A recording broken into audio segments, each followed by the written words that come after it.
Hello everyone, welcome to IQ tree. आज railway ने बहुत बड़ी वैकेंसी अनाउंस की है जिसके बारे में आपको जानना बहुत ज़रूरी है। ALP असिस्टेंट लोको पायलट की पोस्ट निकल चुकी है और इसकी वैकेंसी कितनी है ये सारी डिटेल हम जानेंगे।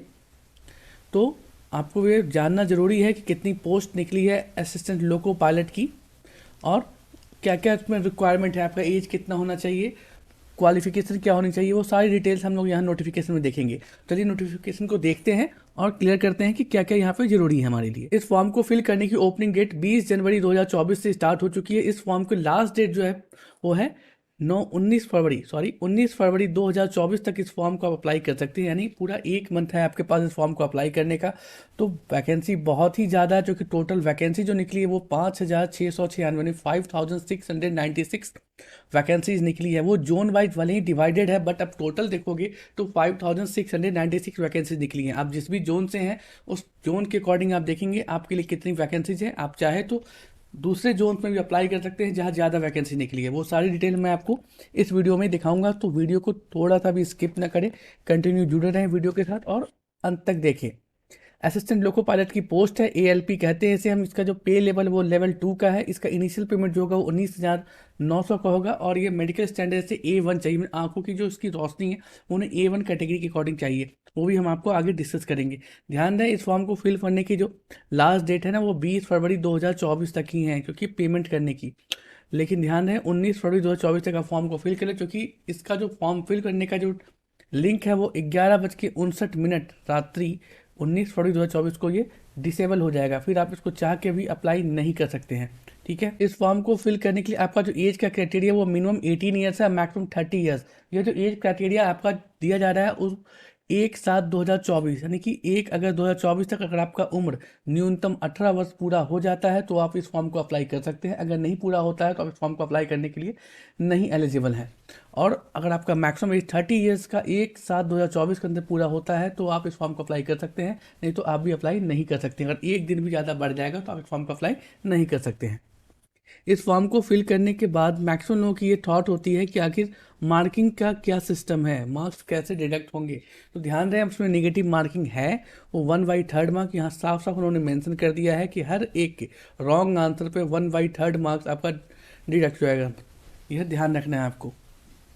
आपके आई का जो साइटनेस है वो यहाँ क्लियर मेंशन किया गया है कि आप फिजिकली फिट हो, साथ में आपका जो देखने की क्षमता है वो 6/6 की होनी चाहिए विदाउट ग्लास। फॉगिंग टेस्ट आपका होगा वहाँ, कोई भी +2D मेंशन, मतलब आपको ऐसा एक्सेप्ट नहीं किया जाएगा। साथ में अगर आपको कोई भी विजन प्रॉब्लम है, कलर प्रॉब्लम है, कलर ब्लाइंडनेस है, तो आप यहाँ इस फॉर्म को अप्लाई करने के लिए एलिजिबल नहीं है। अब ध्यान है, मस्ट पास करना होगा आपको colour vision, binocular vision, field of vision, night vision, mesopic vision. आपको टोटल जो विजन टेस्ट है वो आपको क्लियर करना होगा, तो ही आप इस फॉर्म को फिल करने के लिए एलिजिबल हैं, आप इसमें जॉब प्राप्त करने के लिए एलिजिबल होंगे। आपको इस फॉर्म को फिल करने की जो एग्जामिनेशन फी ली जा रही है वो है 500। ये 500 किन के लिए है? ये CBT 1 टेस्ट के लिए ही है। मतलब कंप्यूटर बेस्ड टेस्ट का जो फर्स्ट पार्ट, 2 पार्ट में होगा, CBT 1 और CBT 2। तो CBT 1 के लिए जो आप अप्लाई कर रहे हैं इसमें आपको 500 चार्जेस लगेंगे आपको। ये उनके लिए, वो जनरल कैटेगरी वालों के लिए है और OBC वालों के लिए है। ठीक है, और यह फ़ी जो लग रहा है ये आपका रिफंड हो जाएगा अगर आप कंप्यूटर बेस्ड टेस्ट 1 यानी CBT 1 एग्ज़ाम दे देते हैं।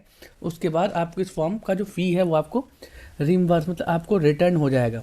SC ST वालों के लिए जो चार्ज लग रहा है वो 250 लग रहा है, चाहे वो फीमेल हो, इवन फीमेल के लिए भी 250 हो, ट्रांसजेंडर हो, माइनॉरिटीज हो, EWS बैकवर्ड क्लास में, EBC, EWS नहीं, EBC। ध्यान रहे, EBC को आपको ध्यान रखना है, EWS नहीं है, EBC है ये। तो इसके लिए 250 रुपीज़ लग रहे हैं। अगर आप जनरल से हैं, OBC से हैं, या फिर आप EWS कैटेगरी में आते हैं तो आपके लिए 500 चार्ज ही लगेंगे फॉर्म फिल करने के।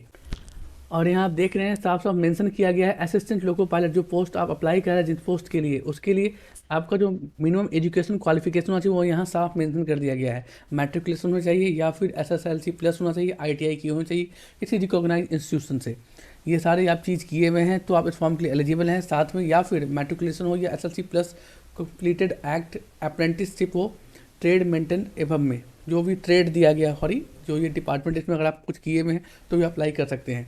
मतलब मैट्रिक किए हुए हैं आप यहाँ फॉर्म को अप्लाई कर सकते हैं, ध्यान रखिएगा। और कुछ जो भी डिटेल है वो आप डिटेल यहाँ देख सकते हैं। आप वाकई एलिजिबल हो तो ही आप इस फॉर्म को अप्लाई करेंगे, क्योंकि मैट्रिकुलेशन यहाँ होना मस्ट है। किस जोन में कितनी वैकेंसी निकली है वो आप यहाँ देख सकते हैं कि अहमदाबाद जोन में, जो कि वेस्ट जोन में आता है, तो आप देख सकते हैं यहाँ जनरल वालों के लिए 95, शेड्यूल का 37, schedule tribe 17, OBC 65, EWS 24, total 238 seats हैं। अजमेर में 228 सीट है, बैंगलोर में 473, भोपाल में 219, भुवनेश्वर में 65, बिलासपुर में 280, सॉरी बिलासपुर में नहीं है, भुवनेश्वर में 280 है। बिलासपुर में दो कैटेगरी किया गया है, सेंट्रल और सेकेंडरी, वो 124 और 1192 है, क्लियर कर लीजिएगा। चंडीगढ़ में 66, चेन्नई में 148, गोरखपुर में 43, गुवाहाटी में 62, जम्मू और श्रीनगर में 39, कोलकाता में 254 और कोलकाता में 91 सीट्स भी है। वो अलग अलग वहाँ भी डिवाइड किया गया है जोन को, ठीक है। मालदा में आपको 161, 56, मतलब 161 प्लस 56, ये टोटल सीट है मालदा में। मुंबई में 26 प्लस 110 प्लस 411 प्लस, नहीं ये 3 ही है, ध्यान रहे। मुजफ्फरपुर के लिए 38, पटना के लिए 38, 241 प्रयागराज के लिए है, 45 भी प्रयागराज के लिए ही है। रांची के लिए 153, सिकंदराबाद के लिए 199 प्लस 559, सिलीगुड़ी के लिए 67 और तिरुवनंतपुरम के लिए 70। टोटल 5696 सीट्स निकली हैं जो आप यहाँ देख रहे हैं। जोन वाइज पूरा डिटेल यहाँ दिया हुआ है, यहाँ आप चेक कर लेंगे। जिस जोन में आपको लगता है कि ज़्यादा वैकेंसीज हैं, आप को वहाँ के लिए अप्लाई करना चाहिए, तो आप इस पार्ट को, इस पार्टिकुलर पेज को देख के ही फॉर्म को अप्लाई करें, ताकि आपको सिलेक्शन लेने में ज़्यादा से ज़्यादा आसानी हो, ठीक है। वीडियो अच्छी लगी हो तो इसे लाइक करें और अपने दोस्तों के साथ ज़्यादा से ज़्यादा शेयर करें, ताकि आपको फॉर्म फिल करने की जानकारी जो अपने दोस्तों को चाहते हैं देना, वो उन तक पहुँच जाए।